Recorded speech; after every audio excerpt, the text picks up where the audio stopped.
Hello, everyone. Good afternoon and good morning, good evening from wherever you're listening in from.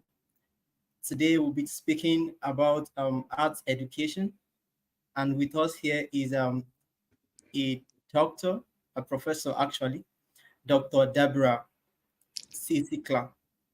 She is a professor of arts education at Middle Tennessee State University. She authored the widely adopted arts method textbook in 2020, Teaching and Learning in Art Education, Cultivating Student Potential from Pre-K through High School. She is currently developing its second edition, which will be ready by 2025. Her latest book, STEM, Teaching and Learning Through the Arts and Design, a practical guide for PK-12 educators, was published in 2023. That is amazing. She received the National Art Education Association Southeastern Region Higher Education Art Educators Award in 2023 and the United States Society for Education Through Arts SIG Field Service Award in 2022. She served as the senior editor for the National Art Educators Association Assessment Papers for Art Education. Her professional body of work emphasizes a yes, we can approach by providing educators, students, and administrators with a sense of empowerment as they learn innovative methods for teaching, learning, creating, managing, and assessing the arts, design, and STEM. Topics of equity, diversity, and inclusion are central to our teaching and research practices.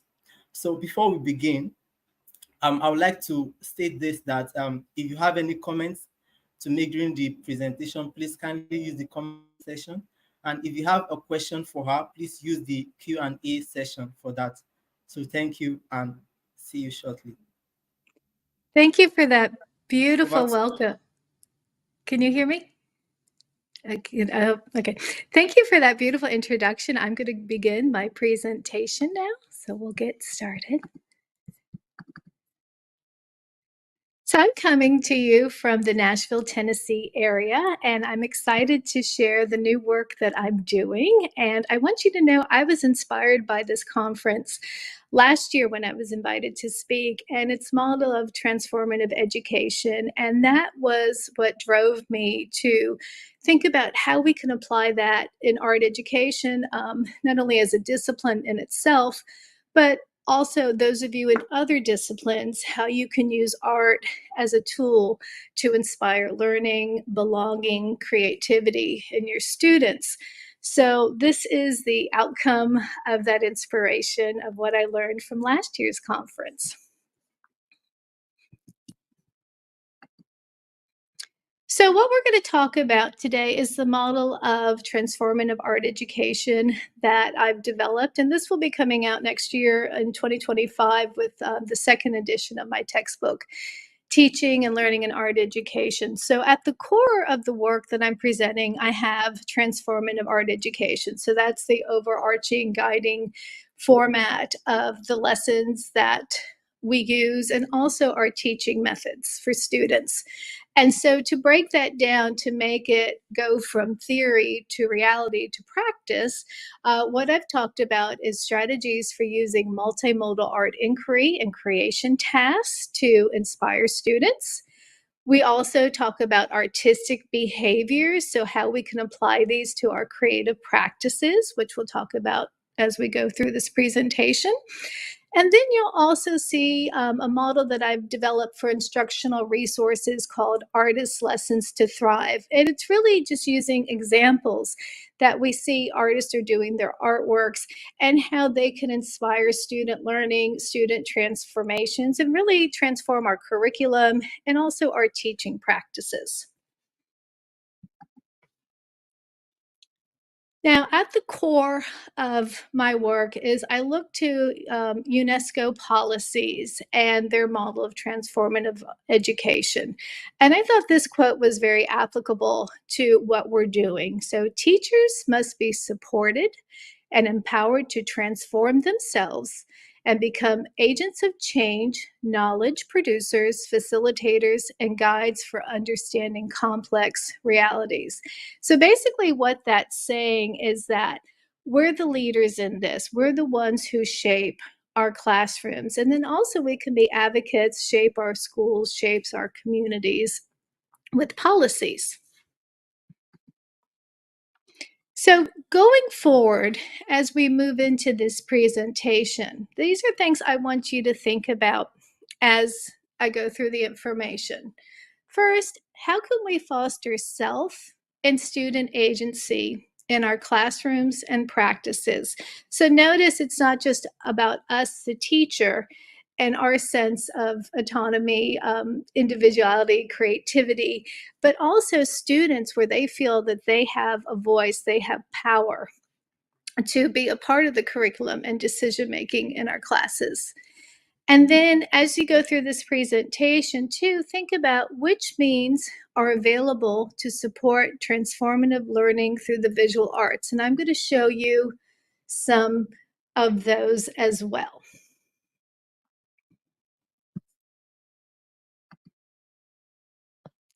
So here we have our beautiful Kermit the Frog, and he is an international well-known character. And so some of you may be familiar with his song of It's Not Easy Being Green. But then, as he's singing his song, he comes to the realization of the beautiful things that are green, and he starts to feel proud of being green. And so, we could think of that analogy with our students and helping them make positive transformations. So, what is transformation? Transformation is a normative part of life and an important component of educator and student growth. And think about that in our own teaching careers. We're constantly in a state of growing. Well, students, they're growing physically, they're growing emotionally, cognitively. And so that growth is a normal process, and we're there to help guide them through our teaching. And then practicing transformation in education is timely and necessary due to educators and students' increased stress and mental health concerns. And we have seen this in the last few years, and it is an international concern. So, what are some of the challenges we've seen? Well, we all know we came out of the COVID-19 pandemic, and that caused a lot of changes. We've seen teacher shortages. We've had student learning gaps resulting from COVID, and we still see some of those in classrooms today. We're seeing across the world mass migrations, we're seeing wars, and we're seeing examples of extremism. And all of these have impacted education and resulted in transformation. So, one of the positive ones I could say is out of COVID-19, we have presentations like this where we're so much more comfortable working online, and it brings us together in ways that wouldn't have been possible before. So for my model, I moved into a couple of different educators who are globally known to help guide best practices for what we're doing. So Paulo Freire from Brazil perceived transformation as a humanist process. So that really takes the questions out of it because we're all human. And so if we look at that, what makes us good humans? What do we share together as humans? That helps drive us. And so educators and students demonstrate agency to make education a liberating experience, readily confronting the problems and advocating for necessary changes. So if we're seeing problems, we work together to solve them. And so one of the examples I like to give is, let's say my job is teaching future educators how to be teachers. And so classroom management would be something that would be usually a struggle for beginning teachers. So, instead of telling the kids, oh, you're not behaving, oh, you're not doing what you're supposed to do, we can take lessons. We can have talks, discussions about showing respect. We can have discussions about being kind. And so getting kids to bring their own ideas, it becomes liberating because they have a voice and they are invited into sharing our classroom experience and really making it a community. Another educator that I looked to was Bell Hooks, and she elucidated how transformative educators know their students. And I know a lot of you raise your hands. You feel that same way. Getting to know your students is essential because we're connecting on that human level. You know, if someone's coming into our classroom and they're not feeling well, we're going to notice, hey, are you okay today? What's going on? We greet our students, we say hello. And so not only do we know our students, but we view them as critical thinkers. And this is something important. We don't want to give students labels. Oh, I mean, sometimes we hear words like bad kids. Rather than bad kids, it's off task behaviors or, behaviors we could improve. And so when we look at what students can do rather than what they can't do, and believe in them and believe in their capabilities, seeing them as critical thinkers, that's going to help our whole classroom environment. And then also, I want us to think about developing curricula that connect to students' lives, because students will question us and they'll come back, well, why am I learning this? Why is this important? And so when we develop lessons and we make connections to them, like, hey, this is interesting to you, or this connects to you, or what do you think about this? It will make a difference.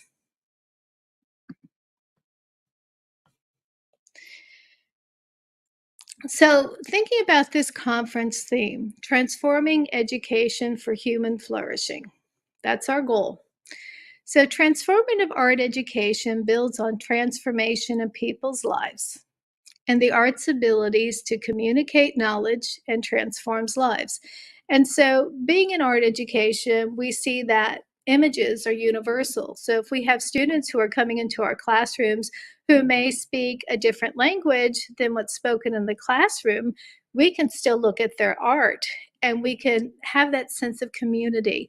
We could look at cultural artworks and learn about what connects us globally as cultures, and then the things that make us unique. And so having the arts, communicating knowledge, but then it's also a way to transform lives. I can tell you from my own experience teaching in schools, I've seen students come in and maybe their self esteem isn't as strong, but then they see that they can be successful in class.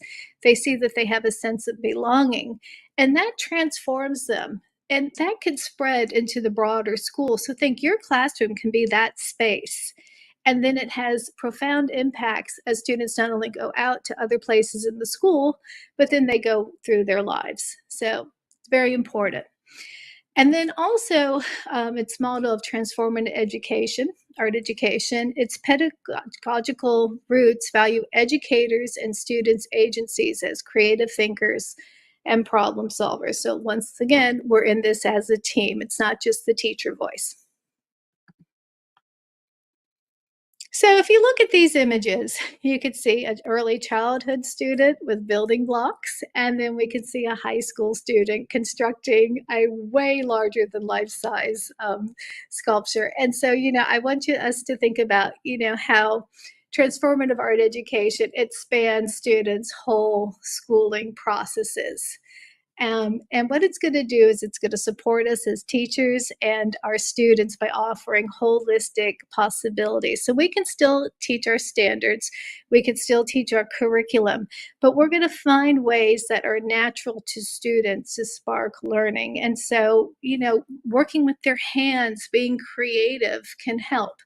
And then what I also want to emphasize is that when we're thinking about transformations, this is not something we need to be scared about, because a lot of times we think, oh, we're talking something big, something huge. It doesn't have to be. Transformations can be small. They could be, just one aspect of our teaching. They could be large, where they're impacting larger groups. So think about that with transformations. It could be on the individual student level. It could be on the individual teacher level.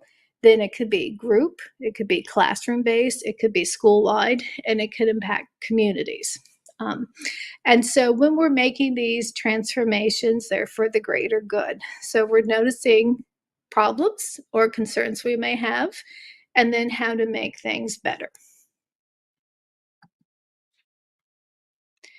So, as part of my framework, multimodal teaching and learning is really important. And so I do that through art inquiry. So, if you look at this photograph of these geese, if you look at them, they're made from squirt bottles and they're made from found objects and tissue boxes going out the side form their downy feather and their tails. And so when we think about how this artist Pablo Cano is repurposing objects and creating sculptures out of them, we can think about, okay, we can talk about this as a subject matter, but it could be a class discussion. Students could have writing assignments about what they think about an artist repurposing garbage, found objects to create art.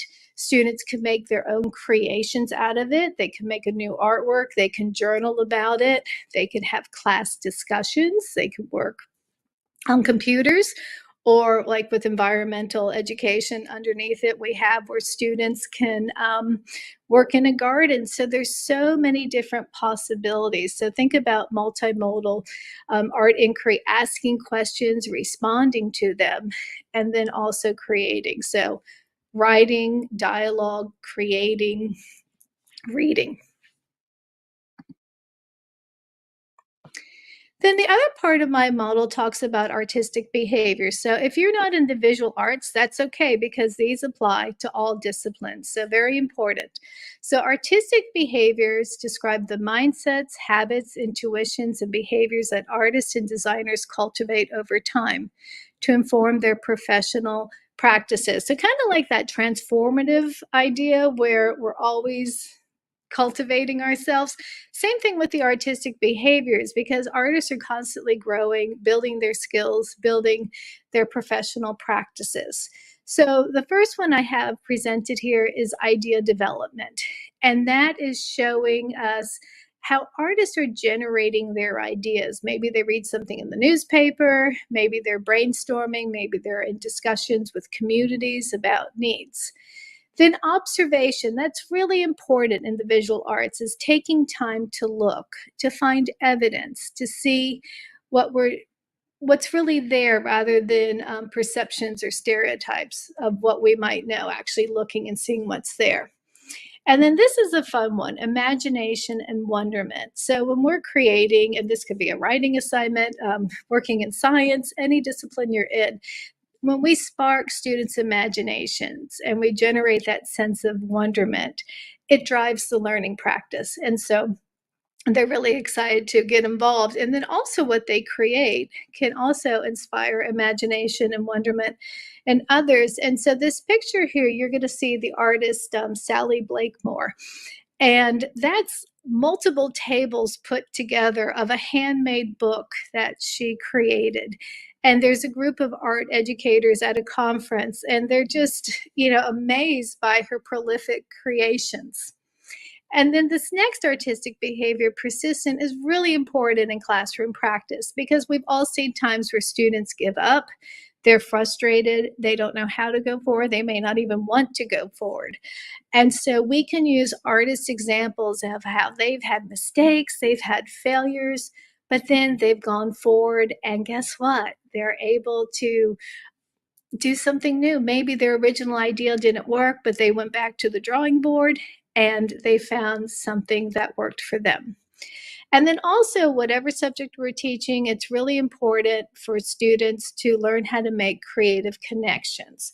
So how are we putting different ideas together? And that's one I think that's most challenging, because we could teach a subject and getting students to connect it and apply it to other learning. That's our goal. And that takes a little bit of practice and skills. So those are our artistic behaviors.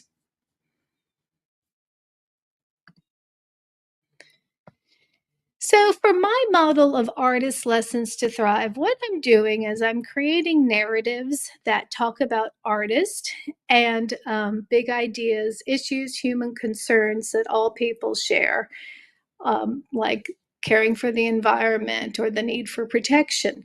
And so I use these as foundations to teach students about life skills. And so they're learning about how they come from different cultures, different time periods, and they're seeing the ideas that we as humans share.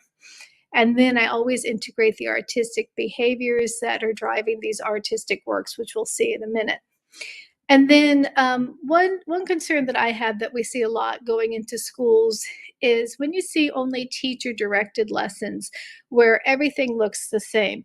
And it's really important when we're teaching to give students variety. Now, there are times where we have skill building and they have to learn foundational materials where things are the same.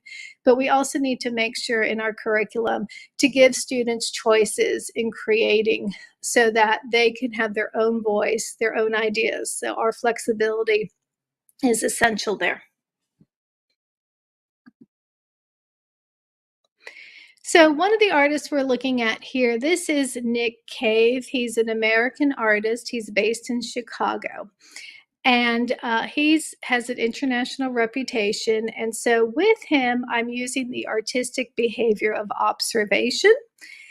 And that comes from, if you see this stick figure, that's called a sound suit. And Nick Cave, in America, we had a situation, it was the Rodney King beating where police had, and there had been riots and brutally beating an African American man.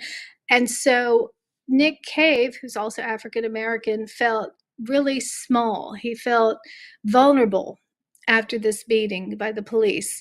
And so he was sitting in the park and he looked down at twigs underneath his feet. And he said, I feel like these twigs. I feel insignificant. I feel small. I feel vulnerable. Looking at the twigs, observation. And he started collecting twigs and he made what he called this sound suit. He made this figure costume of twigs that he could get inside of. And when he started moving in it, he heard sounds and it was like shwish, shwish, shwish. And so that's where the name sound suit came from. But he also felt that when he was in this sound suit, nobody would know if he was black, purple, green, red, whatever color. Nobody knew. He felt protected. And so I love this analogy of Nick Cave and his sound suits because we can talk to children about the need for protection. And that's important because kids need to be protected, but maybe sometimes they're also in a protective role. Maybe they have a younger sibling, maybe they have a pet that they care for. And so protection is something that we all understand. And it's a way to have safe and empowering communications. And so on the left, you're seeing the sound suit with the sticks. But on the right-hand side here, you're going to see that's a lot of raffia colored, and he turned them into horses. And he'll bring student dancers in to give them the experience, and they work for his productions. And so you're just seeing these fun, whimsical designs addressing really important topics about equality, race, belonging. And so it really opens those doors to talking. And I like to say we all need protection. So when I'm working with kids using Nick Cave, I could ask them the question just to get them started because remember, children's voices are important. It's not just us teachers giving the answers. So what is protection? Why is protection a basic human need? And when you see these whimsical characters, it really makes it a safe, empowering communication tool. So with Nick Cave's examples, I could teach life skills through art. I'm teaching about we all need protection. I could teach artistic concepts, media, and techniques. Well, Nick Cave is using found objects and putting them together to create sound suits. And then arts integration and STEAM, I could tie this into sociology, learning about cultures and protection and needing. It could tie into health. I could tie into environmental protection and working with repurposed objects. So there's lots of ways to integrate this into STEAM subject matter. And then the next artist we're going to look at is Sally Blakemore, who you saw a couple slides back. And I'm focusing on her with the artistic behavior of persistence. And so there, once again, you see her with one of her handmade engineered books. So she's creating the pop-ups and she illustrated these. Now the one on the right, that's one of her manufactured books that she creates. And so you can see the difference between the handmade and those published as books to purchase at bookstores. And that's a picture my father took. He took some great pictures of her pop-up books so we could see them, but you could see the difference in the style. So we're going to talk about why she uses persistence. So first of all, one thing to know about Sally Blakemore is she has dyslexia, and that's a neurobiological learning disability causing difficulties with word recognition, fluency, and accuracy for effective reading, writing, and spelling. Now, that is considered a disability, but it can also have advantages. And those include visualizing objects from varying perspectives and also having superb reasoning and problem solving skills. So, when you think about Sally Blakemore and her perspectives, creating a book, okay, that's an advantage because she's seeing how to create a book from different perspectives. Another condition that she has is synesthesia, and that's a perceptual condition that joins the senses and produces an automatic response that alters a person's perspective. So for her, when she's reading, instead of seeing text as black, it appears as red and green. Okay, so we see the two conditions together. Now, what's interesting is a lot of artists have this conditions, and it does heighten people's visualization skills. So that's, once again, an advantage that we see. And so not only did she have these disabilities, but she was also artistically gifted. And so her response to that, well, my gift was curiosity. And so we saw that, with these barriers, she learned how to create pop-up books in 360 degrees. So instead of just reading them as we traditionally read a book, we turn them, we engage them. And now this stems from her childhood, because when she was a child, she didn't learn how to read until she was 9 years old. And she would go into a darkened room. So that would help mute the contrast of the black type. And she would sit in the dark closet and just turn the book in different ways to process reading. That's her persistence, because she couldn't read and she was 9 years old, and she fought through the process so that she could achieve that. And then she's taken that and turned it into a vehicle to help children be engaged with books, to touch them, to move them, to be involved with them. And she's a big advocate, and a lot of us know that standardized tests aren't the only way for us to demonstrate what we know. And so she's someone who doesn't do well on standardized tests, but is truly gifted, talented, creative, and making such a difference. And so here are a couple of her other pop-up books, and you can see she does the engineering. These were illustrated by different illustrators, so you see the different styles. And so, thinking about those artistic behaviors, she's following her artistic intuition. So, think about that when she's creating. This is great for our students. Think about it as creative learning educational play.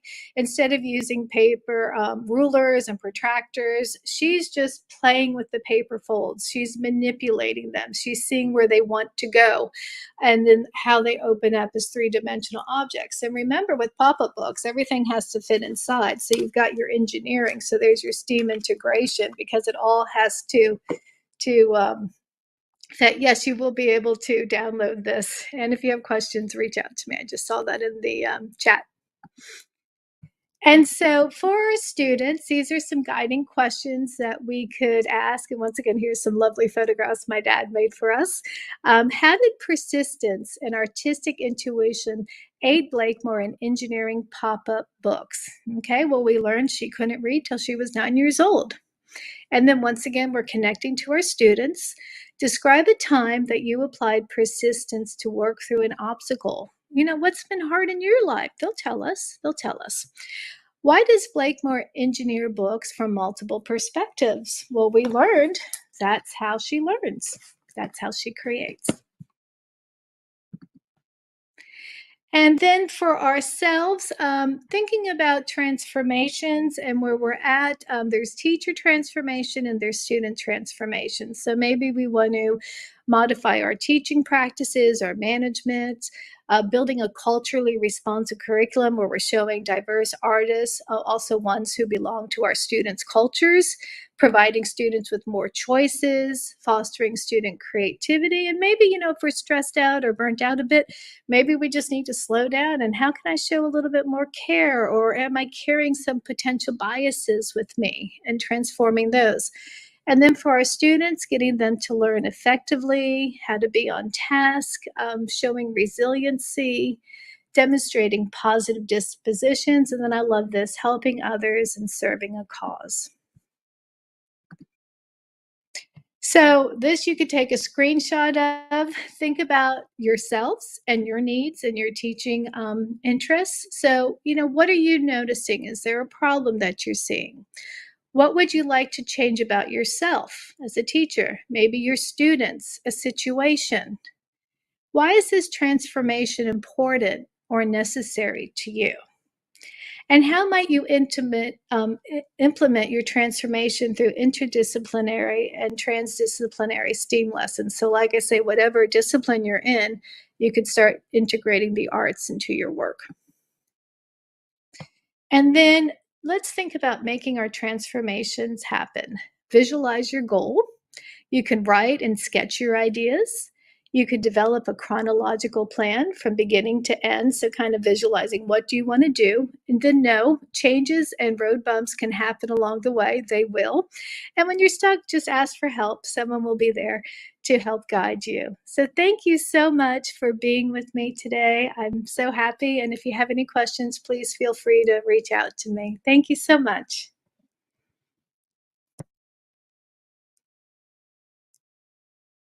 Thank you so much. That was an incredible presentation. Thank you so much, Oh, Dr. thank you. I was so happy to be here. And like I say, if anyone has any questions, I'm glad to help. Of course, we're glad to have you. Are there any questions? Let's see.